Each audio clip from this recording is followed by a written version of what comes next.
The Security Council convened today at the request of Venezuela, a sovereign state that has been subjected for several months to unprecedented pressure and the threat of military invasion. With each passing day, the situation is becoming increasingly acute. Just a few kilometers from the coast of this country, large-scale U.S. military activity is unfolding, directly threatening regional and international peace and security. Surely today our American colleagues will dispute this fact and claim that they are not threatening anyone, but that the issue concerns the fight against drug trafficking. At least that is the version actively promoted in Washington. Therefore, we propose to examine and assess the facts at our disposal and form an impartial opinion about the seriousness of the situation ourselves. Since August of this year, Washington has begun concentrating large military forces in the southern part of the Caribbean Sea. 3 destroyers with patrol anti-submarine aircraft, battleships, and a nuclear submarine have been deployed to the shores of Venezuela. The total number of military personnel exceeds 4,000 people. What is this? Preparation for an invasion, or merely a routine redeployment in military exercise? One could believe the latter if it were not about an independent state whose regime change U.S. representatives have repeatedly and openly declared as one of the objectives of their policy.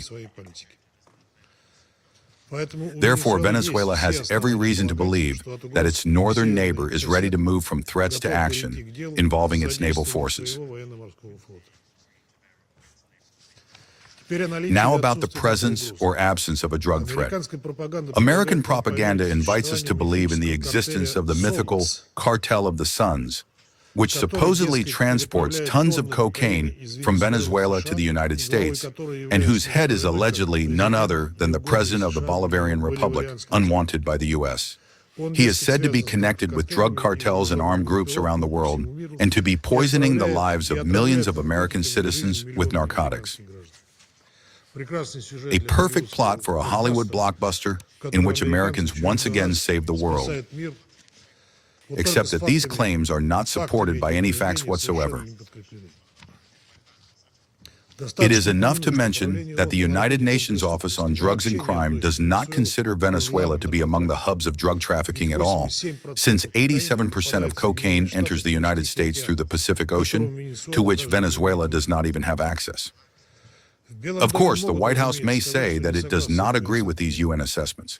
Fine, then let us take the relevant report of the U.S. State Department itself from March of this year. In it, the very same Cartel of the Suns, allegedly the reason for which the entire U.S. Southern Command has been mobilized, is not mentioned at all. Can one really believe that the American Foreign Policy Department learned about such a threat to national security only in the past couple of months? It is hard to believe. Much more likely is that, at that time, American propagandists simply had not yet invented this threat. Nevertheless, as proof of its determination, Washington recently demonstratively sank 4 tiny vessels and declared that it allegedly had indisputable evidence that the boats belonged to drug cartels. At the same time, the international community has absolutely no way to verify this. Since the suspects were not detained, no charges were brought against them. And the cargo they allegedly carried was, according to the Americans, destroyed. In other words, certain boats with people on board were simply shot at in the open sea without trial or investigation, following the cowboy principle of shoot first, and we are now being asked after the fact to believe that there were criminals on board. Russia firmly condemns the strikes on civilian vessels as a flagrant violation of international law and human rights.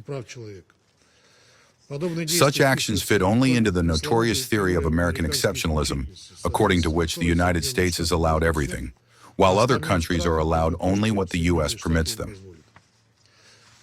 We categorically reject this logic, which underlies the concept of a rules-based world order, arbitrarily formulated by the United States and its allies. We call on all reasonable members of the international community to do the same. What is extremely alarming in this context are the increasingly explicit, absolutely unfounded hints coming from Washington about an alleged connection between the gangs operating in Haiti and the notorious Venezuelan cartels.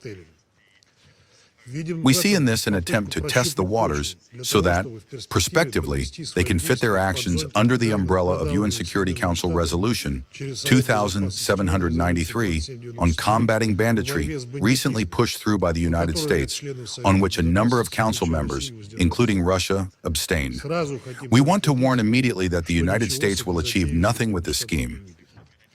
Do not count on any, even far-fetched, international legal legitimacy for the lawlessness being perpetrated by Washington. Colleagues, let us not be misled.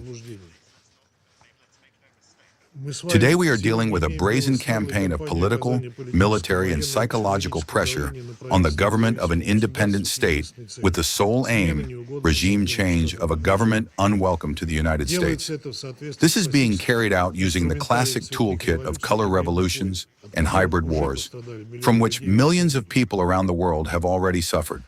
At the same time, the White House, by consistently raising the level of tension and artificially stoking an atmosphere of confrontation, is consciously closing the window of negotiating opportunities and ignoring the Venezuelan leaders' calls to jointly fight drug trafficking.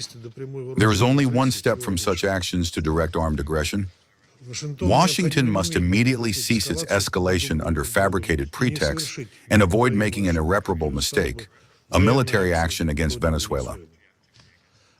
Such an action would be fraught with a sharp, uncontrollable deterioration of the situation, serious regional destabilization, and the undermining of the foundations of peaceful coexistence in Latin America, including the vision established by the Community of Latin American and Caribbean States in 2014 of the region as a zone of peace.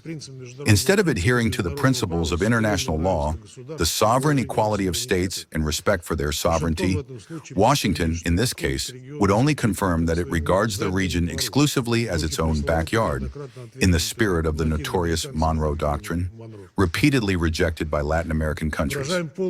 We express our full support and solidarity with the people and government of Venezuela, and we continue close cooperation and coordination of further steps with Caracas to prevent interference in the country's internal affairs. Venezuelans, like other regional powers that are under constant pressure from their northern neighbor, have every right to determine their own political and socioeconomic course.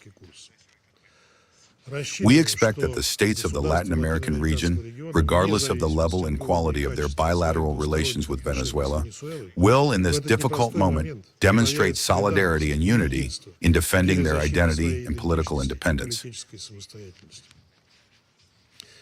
We also call on all members of the Security Council, and indeed all reasonable and responsible members of the international community, to prove in practice their support for international law and the UN Charter, and to send Washington a firm and unambiguous signal.